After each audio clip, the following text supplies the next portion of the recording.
Тапшырубызны милли мәдәниятләр һәм гырыф-гадәтләр елына багышланган Әйдә Татарстан сәхифәсе белән дәвам итәбез. Бүген сүзебез татар халкының милли бәйрәме Сабантуй турында булачак. Ул безнең милләтебезне бөтен дөньяга таныта. Менә бу бәйрәмнең йолалары, традицияләренең килеп чыгышы халыкка ачылып бетмәгән сер булып кала бирә. Сабантуйның бизәкләре, милли көрәш, ат чабышы, кылгага менү юласы каян башлангыч ала? Борынгылар бәйрәмне ничек билгеләп үткән? Сабантуйның тарихы кайчаннан башлана? Сорауларга җавапны Фәрүзә Мәҗитов эзләде.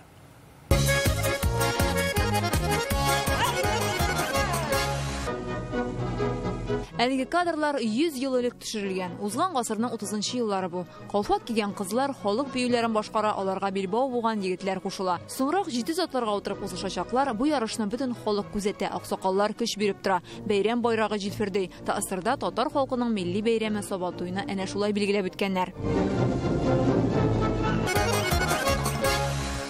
Борынгылар Сабантуйны язгы эшләре тәмамлану уңаеннан басудагы зур хезмәтне уңышлы башкарып чыгу мәҗлесе буларак бәйрәм итә башлаган.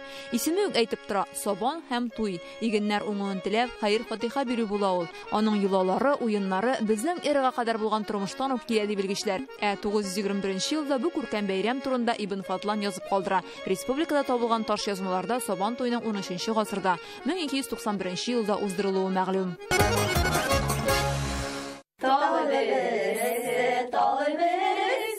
Элек-электән Сабантуй узасы көн билгеләнгәч тә, кызлар батырларга бүләк әзерли башлаган. Шигүле сөлге, кул яулыгы иң кадерлесе саналган.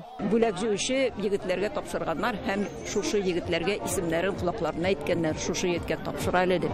Бәйрәмгә кадәр берничә көн алдан балалар һәм яшьләр бүләк җыярга чыга торган була. Һәр йорт саен кереп бәйрәм боткасы өчен ярма, май, йомырка туплаганнар. Бу әйберләрне хуҗалар алдан хәстәрләп куйган. Еллар узса да бүләк җыю юласы бүгенге көнгә кадәр сакланган. Хәзер аны авылларда гына түгел, башкаларыбыз Казанда да уздыралар.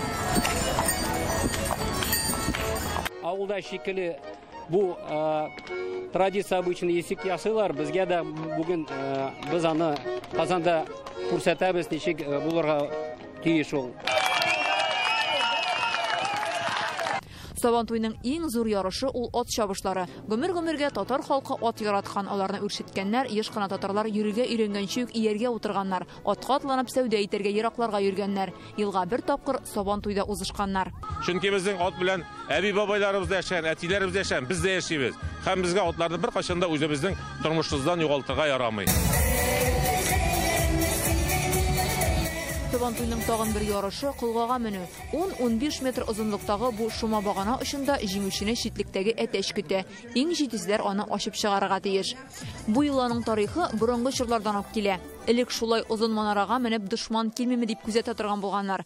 Капшык киеп йөгерү, авыш баганага менү, шүлмәк вату, гер күтәрү уеннары. Ул борынгыдан хәрбиләрне сугышка әзерли торган күнегүләр үрнәге дип белгечләр.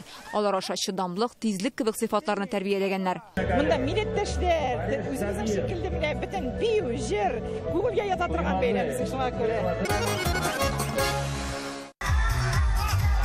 Сабантуйның төп ярышы мәйдан уртасындагы келәмдә уза. Милли көрәштә иң батыр егетне ачыклыйлар. Кагыйдә буенча көрәшче кул көчен кулланып көндәшен әйләндереп аркасына салырга тиеш. Аяк чалу рөхсәт ителми. Бу көндәшеңә карата ихтирам билгесе һәм җиңүчене бәхәссез ачыкларга ярдәм итә. Дус яшик, шушы спорт берләштерсен, мәдәният берләштерсен кешеләрне. Менә шулай итеп күтәренке күңел белән йөрим әле. Көрәштә җиңү яулаган төп каһарман Сабантуй батыры булып таныла. Аңа төп бүләк тәкә тапшырыла. Символ батыра Сабантуя.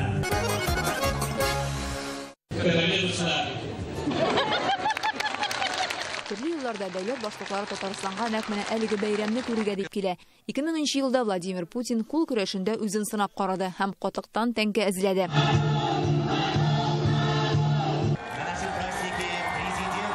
2011 елда республикадагы төп Сабантуйны Дмитрий Медведев килеп күргән иде. Ул ат дагасы ясады. Шул рәвешле борынгылар ерак юлга әзерләнгән. Еллар уза, Сабантуй татар халкының төп бәйрәме булып кала бирә. Хәзер ул дәүләт статусында үткәрелә. Аны Татарстанда гына түгел, бөтен Россиядә һәм чит илләрдә, Төркия, Европа, Америка, Бөекбритания, Франциядә дә зурдан күп бәйрәм итәләр. Сабантуй йолаларының тарихын белгечләр әле дә өйрәнә, чөнки алар бүген дә татар халкына тулысынча ачылып бетмәгән хәзинә. Фәрүзә Мәҗитова, Данил Филатов, Яңа Гасыр каналы.